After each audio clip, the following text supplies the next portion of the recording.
Monsieur le ministre du Travail, de l'Emploi et des Relations avec les institutions, Monsieur Abass Fall.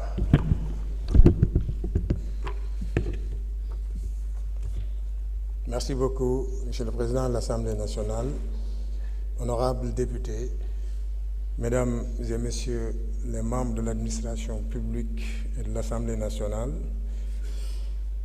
Messieurs les anciens présidents de l'Assemblée nationale du Sénégal, Monsieur le Président de l'Assemblée nationale de la Gambie, Monsieur le Président de l'Assemblée nationale de la Mauritanie, Monsieur le représentant du Président de la Chambre des représentants du Royaume du Maroc, Mesdames et Messieurs les journalistes, très chers compatriotes, distingués invités. Je voudrais saisir, si vous le permettez, l'opportunité que m'offre cette prise de parole devant cette auguste assemblée pour saluer chacune et chacun de vous très chaleureusement et vous féliciter pour le bon déroulement des travaux de cette session qui prend fin aujourd'hui. Pour la première fois dans l'histoire du Parlement sénégalais, les députés marquent la clôture de la session unique par une cérémonie officielle à laquelle sont conviés des autorités de la République et des parlementaires des pays frères de la CEDEAO et d'autres pays africains. Cette initiative du président de l'Assemblée nationale, M. Malick Ndiaye, et de son équipe est la preuve d'une institution parlementaire dynamique et ancrée dans la volonté d'une coopération parlementaire conformément aux principes de la politique d'intégration africaine du gouvernement sénégalais. Monsieur le Président, distingués invités, honorables députés, nous avons tous ici ensemble, le samedi dernier, adopté la loi de finances rectificative pour l'année 2025, puis tenu le débat d'orientation budgétaire, nous conformons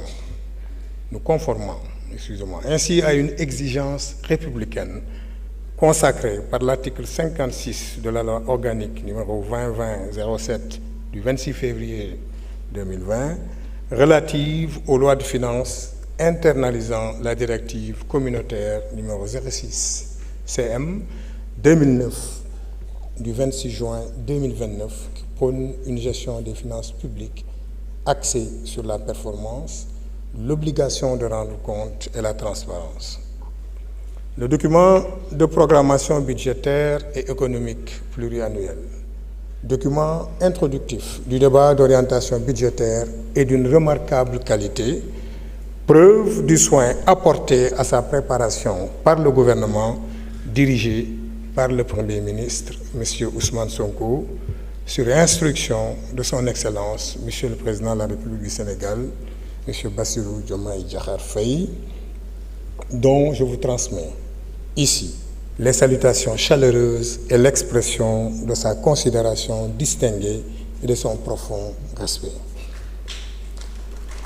Cette séance qui a pris le temps nécessaire pour examiner de façon détaillée le DPBEP m'a permis de mesurer l'engagement et la détermination de chaque partie ici présente, gouvernement comme Assemblée nationale, dans les différentes composantes et selon ses attributions et ses prérogatives, à s'atteler à la prise en charge des préoccupations et aspirations légitimes de nos concitoyens. Monsieur le Président de l'Assemblée nationale, distingués invités, honorables députés, le gouvernement que nous représentons ici agira au mieux pour les intérêts de notre peuple dans l'immédiat, puisque les urgences et priorités sont nombreuses, mais aussi pour la postérité.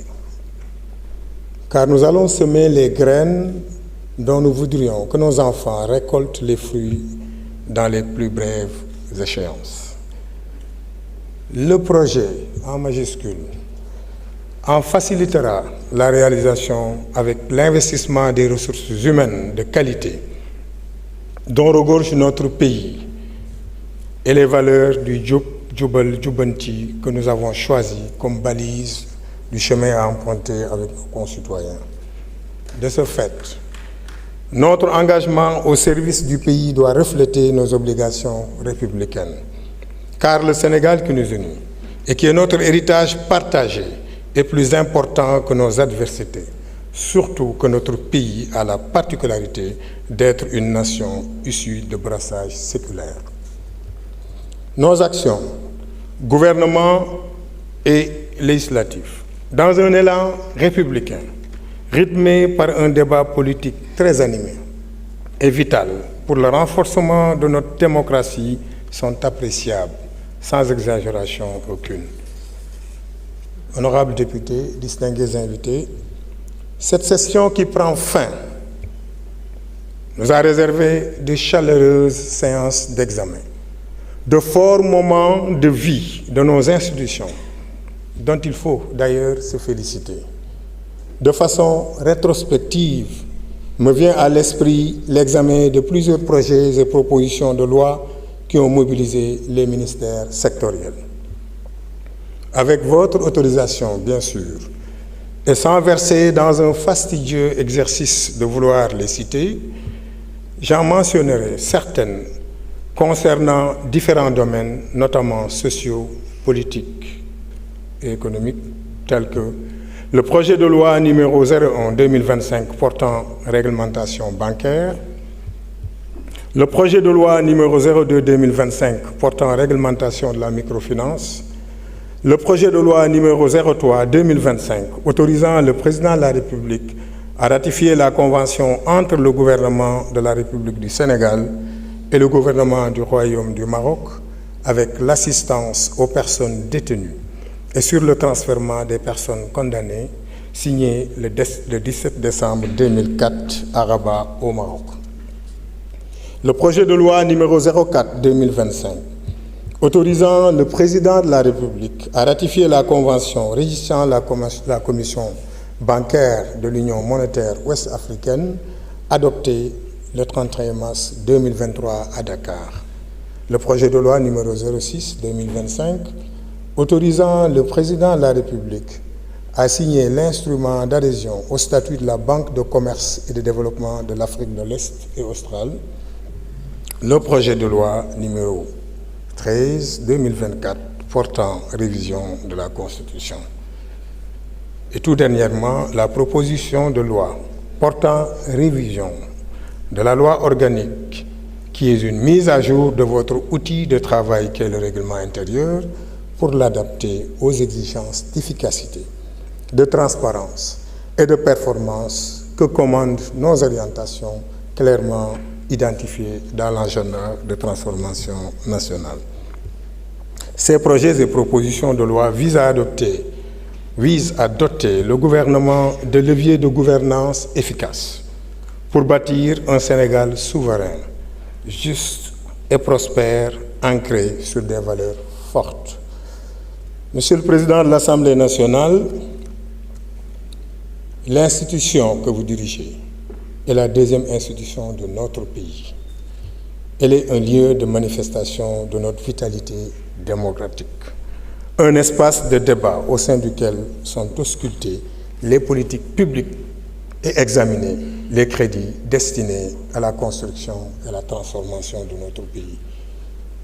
L'Assemblée nationale est aussi ce lieu de représentation, malheureusement particulièrement exposé, souvent hâtivement jugé.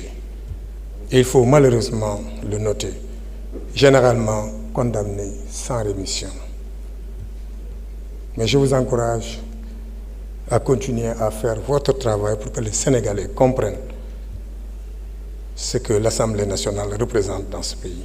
En ma qualité de ministre chargé des relations avec les institutions, je dois témoigner devant les Sénégalais que dans cet espace-ci, comme dans de nombreux autres dans notre pays, il existe des femmes et des hommes de valeur, des intellectuels accomplis, des patriotes ardents, bref, des hommes et des femmes de vertu qui s'investissent pour le progrès économique et social de notre pays, pour l'amélioration continue de la qualité de vie de chaque Sénégalaise et de chaque Sénégalais. vous méritez le respect et la considération des Sénégalais. Vous continuerez aussi à le mériter si vous gardez à l'esprit que vous êtes là pour le peuple.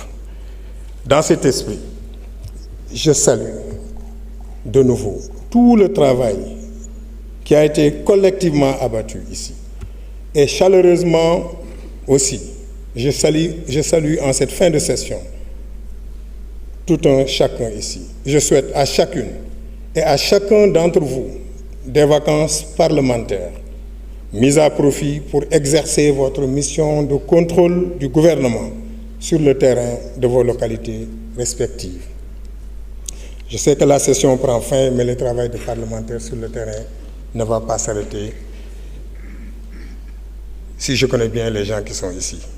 Je vous dis aussi que c'est avec un réel plaisir que je compte vous retrouver, s'il plaît à Dieu, en octobre, Inch'Allah. Je vous remercie de votre aimable attention.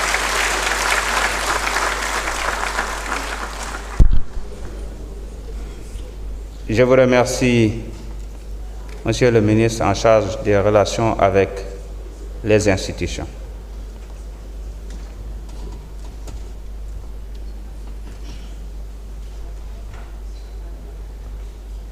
Je vais à l'instant procéder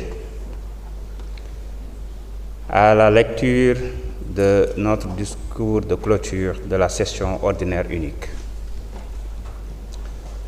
Monsieur le Président de l'Assemblée nationale de la République de Gambie, chers frères, Monsieur le Président de l'Assemblée nationale de la République islamique de Mauritanie, chers frères, Monsieur le représentant du Président de la Chambre des représentants du Royaume du Maroc, Monsieur le ministre du Travail, de l'Emploi et des Relations avec les institutions, chers anciens présidents de l'Assemblée nationale, chers collègues députés, honorables invités, mesdames et messieurs, en cette cérémonie solennelle de clôture de la session ordinaire unique, permettez-moi, avant toute chose, d'adresser mes sincères remerciements aux délégations parlementaires venues des pays amis. Je voudrais citer mes collègues de la Gambie, de la Mauritanie et du Maroc. Votre présence parmi nous n'est pas seulement un honneur. Elle incarne une solidarité parlementaire active et témoigne avec force de la vitalité de la diplomatie parlementaire dans la construction de démocraties solides, coopérantes et résilientes.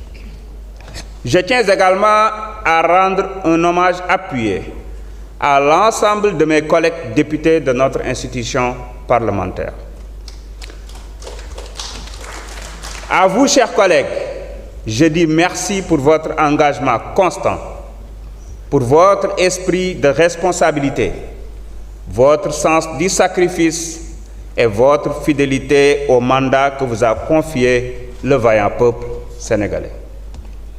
J'adresse aussi mes remerciements sincères aux agents de l'administration parlementaire et aux membres de mon cabinet.